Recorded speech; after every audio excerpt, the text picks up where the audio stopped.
Hello, welcome to Her Wild Side Hockey Podcast. I am Mikki, your host, aka Hockey She Wrote, and I am extra peppy right now because I'm trying to distract from all of the Minnesota Wild downer news that we have been receiving recently, including this morning. I'm recording this on Wednesday morning, so they played the Calgary Flames at the Excel Center last night.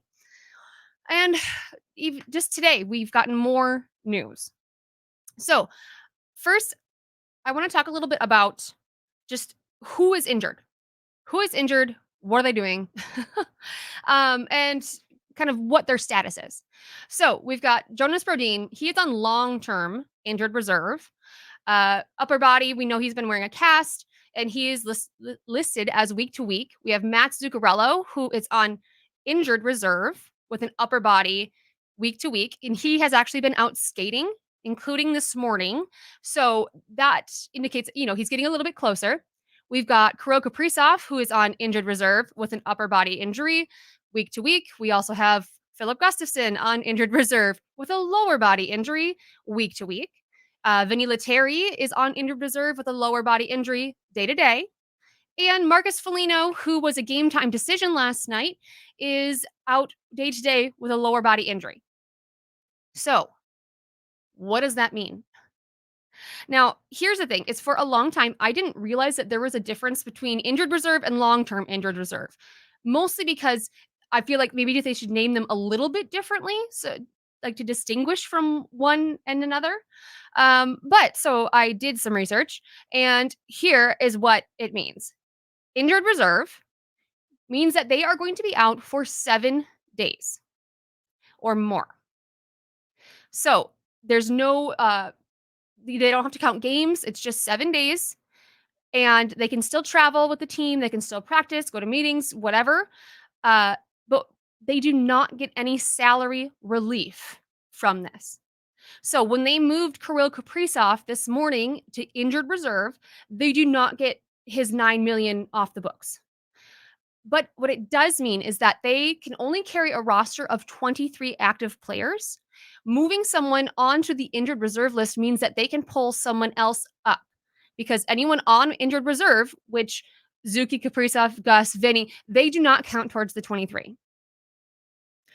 So long-term injured reserve is way different.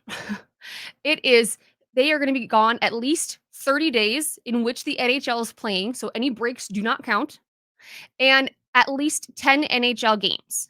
But with this, at least you do get salary relief. So Jonas Brodin is on long term, and his salary is not counting towards the salary cap right now. So, two different things. So let's do a little review. Injured review, injured reserve. You guys, too many injuries. Injured reserve, 7 days, no cap relief, extra active players. Long-term injured relief, 30 days, 10 games, salary relief. So, there you go. There's a little primer on long-term injured reserve and injured reserve. And hopefully now that I've explained it to you in the way that I finally understood it, you will also understand.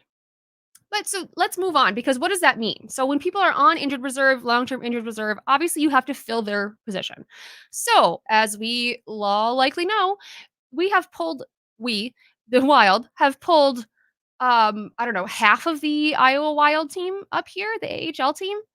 We currently have Nick Patan, Jake Lucchini, Sammy Walker, Dakota Mermis, and Zane McIntyre all in the lineup, all pulled up from Iowa. What's funny is Dakota Mermis kind of falls into what's been called the curse of the Iowa Wild captain, which means that was named the captain and has also spent a significant amount of time not with the Iowa Wild. Because the same thing happened to Mason Shaw when he was the captain of the Iowa Wild last year. He was named the captain. They pulled him up, and then he stayed the rest of the season. So it's a good curse, but a curse nonetheless. Now, who in the world are we going to pull up? next? Well, here's the thing. We don't actually know who is injured or could be injured because what happened is pretty much last minute, I want to say within an hour of when practice was supposed to start, they announced that there would be no team practice today. So, what does that mean? I'm assuming it means that there are players who may possibly be injured, and perhaps a day of rest might just be enough to kind of help people over the hump of something they're trying to get rid of, or perhaps just see how they are doing after a day of rest. We'll see if they pull anybody else up from Iowa, but who are they going to pull? At this point, if they have to pull a defenseman, which last night at one point, Jared Spurgeon missed a couple of his shifts and everyone was a little bit freaked out, everyone being me. But he was back on the bench and he did play the rest of the game. So, but if it is him, most likely they would pull up Damon Hunt because he has been able to slot in pretty well with the blue line. But forwards, Iowa Wild is getting pretty thin. They've got probably Stephen Fogarty or Nick Sweetie would be the next two that would be pulled up because Adam Beckman and Jujar Kara, who are both, would probably be those next if they were not injured. So they are both injured, so they would kind of move down to Fogarty or Sweeney. And Jesper Wallstedt is also hurt, which we talked about in the last podcast. But it looks like he is possibly coming back from injury sooner rather than later. And John Hines has said in one of his press conferences that if he is back, there's a good chance that he will make, his NHL debut backing up Fleury. Probably not on the ice, but at least we can get him up to Minnesota and sit him on the bench. So that's kind of where we stand. Both the Minnesota Wild and the Iowa Wild are just having some issues. And I feel like we need to bubble wrap them. I don't know. So the next thing, and of course, I forgot that I was going to pull up a little something that I wanted to say, but that's okay because I'll do it while I am podcasting. Um, Last night, we all know the lineup was wonky, absolutely wonky. We've got AHL players from second line down to fourth line. We've got them in the blue line, and again, there's nothing wrong with that. It's just a very strange thing when sitting at home watching the game. We've got Kirill Kaprizov, Philip Gustafson, um, Marcus Foligno, just very impactful players. And the very strangest thing, so I think I've talked about this before. Brett Marshall is on Twitter/X, and he does a lot of stats and stuff, which is not necessarily my thing, but I do like to read about it. And what he pointed out was that with no Foligno, Kaprizov, Brodin, Zuccarello, Gustafson, or Lettieri, the Minnesota Wild are once again icing a team with a cap hit of about $49 million. Eriksson Ek, Spurgeon, and Boldy are the only three skaters that are making more than $3 million a year. And half of the roster from last night is making less than $1 million a year. That is wild, folks. And when I say that, I'm not trying to make a pun. It's just absolutely wild. But I'll tell you what, for what they had and who they had to put together, they brought a good game. And they could have won that game. We've got, the goal scorer last night for the Wild, Pat Maroon. Everyone needs to be on the Pat Maroon train. We've talked about this before. I've even gotten my brother, former Pat Maroon hater, onto the Pat Maroon train. And he was even the one that texted me immediately and was like, Pat Maroon's got some silky mitts. Like, yeah, you know what? I think Pat Maroon can do it all. And he had the A last night, which I think is so fitting. But it's funny to think of, Guerin traded for him in the summer, and he came over here. I think Florida or Tampa Bay retained, like a small portion of his salary, but he was already making under $1 million. And he has done so much for this club. Not only is he a veteran presence and he's like a good voice in the leadership role in the locker room. He has at times at the beginning of the year, he was like a top scorer for the Wild. He has actually been putting some good points up. He struggled a little during December, but I mean, I nobody thought that this was what Pat Maroon was going to be when he came. At least I did not think so. But so he scored the one goal, and it was a really darn good goal. If you want to see that goal, you didn't see it, whatever. I will link my recap to the Calgary Flames Minnesota Wild game in the show notes so that you can see it because it is worth seeing. Now, like I talked about, I give a vibe score now of each game, and that is also included in the recap and kind of a little actual recap of the vibey parts in my overall recap. It's like a nesting doll.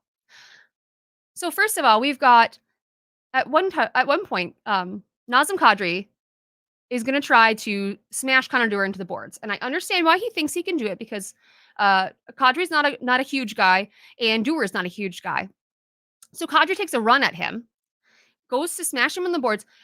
Dewar barely moves. He like maybe scoots forward a little bit, and Kadri just like pinballs off of him and is on the ice before he even knows what's happening. And I think that has solved the problem of why Dewar is called Big Dew over Duhaime. At least that's the only reason that I can think of. And then at one point we have Julia Eriksson Ek he gets tangled up with the goalie, Jacob Markstrom, of course, because Ek is in his normal place, which is all up in the face of the goalie of the opposing team. And they somehow get tangled up, and Markstrom holds on to the stick. I can't quite tell. I'm going to give him the benefit of the doubt. I can't quite tell if it was necessarily intentional, but Ek ends up getting up and like dragging Markstrom down part of the ice. Like he was just like, I don't care. If I have to drag Markstrom all the way over to the Wild's end of the ice, I'm going to do it. And I think he probably could if he put his mind to it. But probably the most vibey part of the game, the one thing that really just upped the vibe score. I think I ended up giving it a 7 because it was lower because of all the injuries. Because oh man, it's hard. But if you watch the game, I'm sure that you will know what I'm about to say. Brandon Duhaime, in all of his silly glory, has provided us with another wonderful moment of on ice spectacle.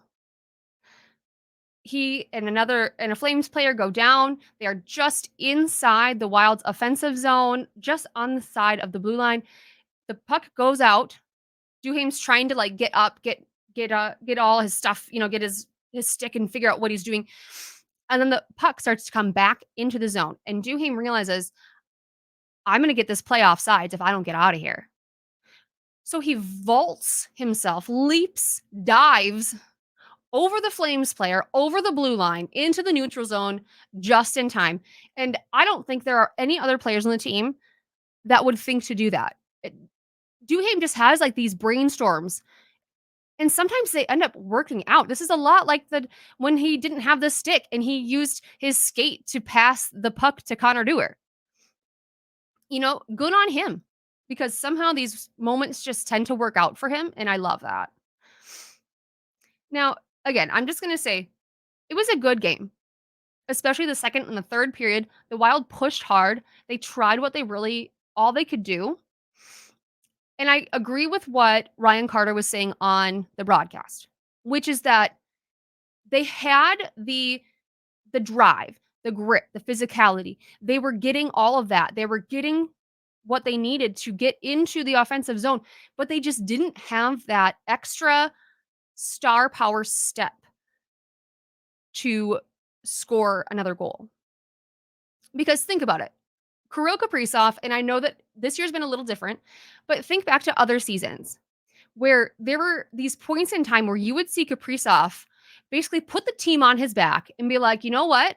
We're going to win this game. And he would put the puck in the net to tie it up, to win the game, to bring it to overtime. He just has that other level because he is that superstar. Without him, and then also, without Zuki, we're missing Foligno, we're missing, just there are so many holes and so many kind of new guys or, guys that just aren't around very often. They're playing the systems right. They are doing things right. But when you aren't used to playing with someone, it might just be that little bit that doesn't connect a pass, or, you just can't quite tell if they're going to pass it to you. there's just enough to kind of throw it off the mark. So I'm kind of curious to see what happens because, like I said, they have put Kaprizov on injured reserve, and who knows what that means. Does that mean more injury reports are going to be coming out? Does that mean we're going to recall more people from Iowa? What does that mean for the game tomorrow? I'm at a loss. I don't know, obviously. I don't have any insider information. We all know that. I say that many times because I just want to make that very clear. I just do this because I love the game and I love the Wild. So, I mean, I will obviously keep my ear out and write up anything that I hear or that I see.